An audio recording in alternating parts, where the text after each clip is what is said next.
Hey everyone, it's Randy, and as some of y'all know, or you may not know, yesterday on my Instagram, I posted that, I basically posted my biggest insecurity, that I'm missing a tooth, and I had implant surgery yesterday. And it wasn't something I had to have done, but I definitely wanted to just because I have been so uncomfortable and just insecure about having a missing tooth, especially when I go out to eat in public. I prefer to eat at home because I'm able to just take my tooth out and not worry about it.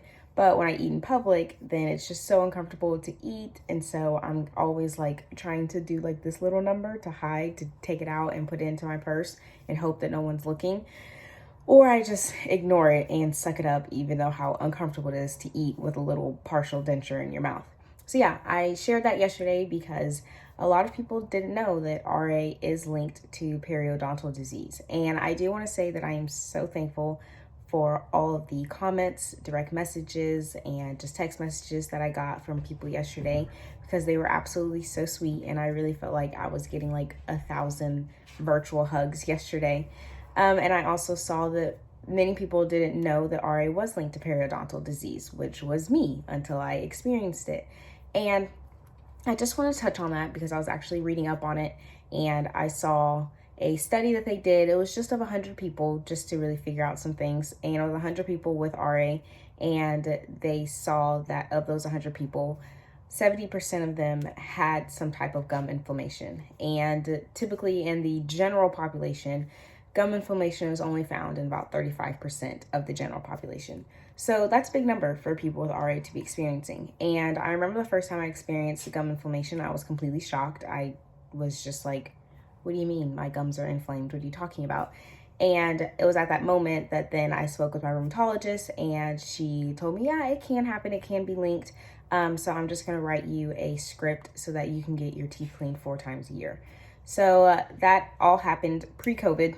And now here we are still during COVID. So I haven't been able to get my teeth cleaned 4 times a year, but I do get it done more.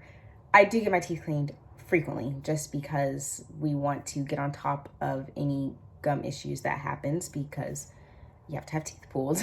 And I know that many people did know that, but that is one thing that I do is that you can get, and when you get your teeth cleaned, it's 4 times a year, so it's just quarterly. So I think it's like every 3 months or so, then get your teeth cleaned versus every 6 months. And I did see someone else also asked, what did I notice that I knew that I had periodontal disease? And honestly, I didn't have like really inflamed gums. I always noticed that like when I brush my teeth that my gums would bleed, or if I floss then my gums would bleed. And that was kind of uncomfortable, but I guess like I have such a high pain tolerance that I was just like, okay, whatever. Maybe it happens to everybody else, so I'm not gonna pay attention to it. And so that's what I did for the longest time. I just didn't pay attention to it. That tooth in particular, it used to have a crown on it. I had a root canal on it a long time ago. And let me just touch on that. My teeth, I always say like the most expensive thing on my body is definitely like, it's my teeth, because I've had braces done. I mean, I was not born with my teeth this straight. I've had braces done. I've had so many teeth pulled. I've had so many like fillings. I've had 2 root canals. I have 2 crowns. Well, now I don't have a crown because that tooth is gone. But I've had so much work done on my teeth. And when I was growing up, I used to get so frustrated. Like I remember being little. And for those that don't know, my RA symptoms started, I can remember, at age 10. But even before age 10, I would go to the dentist with my mom. And I'm telling y'all, I used to brush my teeth twice a day. I would floss. Like I was on top of taking care of my teeth. And every time I went to the dentist, I at least had a cavity, maybe 2. And it was just so frustrating because thankfully my mom believed me that I actually was taking care of my teeth. But it was so frustrating because I did everything I need to do and my teeth weren't responding to how everyone else's teeth apparently were responding around me. So that was like a whole battle that I had. And it wasn't until a year and some change ago when I got this tooth pulled and realized that, oh, all of my teeth issues have been linked to an inflammatory process inside of my body. So yeah, so that was something because goodness gracious, I've been to the dentist so many times and I've had so many shots put into my mouth. It's unbelievable. So that tooth did have a root canal, and the one on top of it also has a root canal and a crown. And this one, when I was in college, I remember the crown came off for the first time. It just came off for the first time. And I was just like, oh my goodness, I see my real tooth. My crown is gone. What's going on? So came home and we started the process of like, I guess they just reattached another crown to that tooth. And then I don't know how long after, but not that long after, that crown came off. And then they told me that, oh yeah, you're also dealing with some gingivitis, and it just looks like with your gums and with that inflammation, then it's allowing particles, like food particles, to get in under there, and that's causing the real tooth that your crown holds on to decay, when it shouldn't be decaying, because the crown should be snugged within your gum. But your gums are getting inflamed, they're opening up, and so it's leading issues to stuff getting in.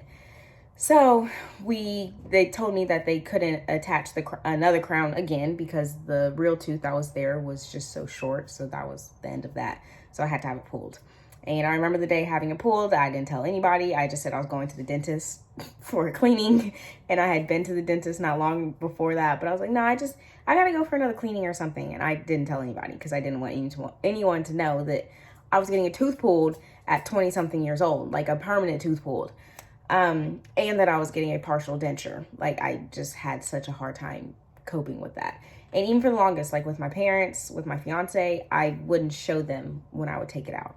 I would put my hand over my mouth and I would take it out if we were eating, or I'd go upstairs and take it out. I didn't want anyone to know or see. And I honestly didn't want to know or see or anything. So yeah, I just wanted to raise awareness to that because, I was so surprised by not that many people knowing. And I mean, I was surprised that I didn't know once it all started to happen to me. And I just want people to know that it happens. And it is something that I wish I had known when I was younger, because I was just so frustrated with all of the dental work I had to have done. And I had no idea why I was having it all done. And I just want people to know that, like, what you can do is you can definitely speak with your rheumatologist about, they just have to sign some letter or something and you get to your dentist so that it's filed for insurance that you're supposed to have your teeth cleaned quarterly. So 4 times a year. You can do that. That's very helpful to stay on top of everything so that it's not a long period of time and then something is popping up within your gums and it leads you to having to have teeth pulled or crowns or root canals or anything like that, or fillings or anything like that. And that's another thing. A lot of my fillings are from like the sides. So near like my gum line or where my cavities are. They're not on top, which most people's are on top. So that was also something that was just crazy growing up. And the dentist used to tell me that it was because I wasn't flossing. I'm like, y'all, I promise y'all I floss. So yeah, still shooketh by that. And at one point my dentist thought that my teeth just were decaying from the inside out, and that's why it was doing that.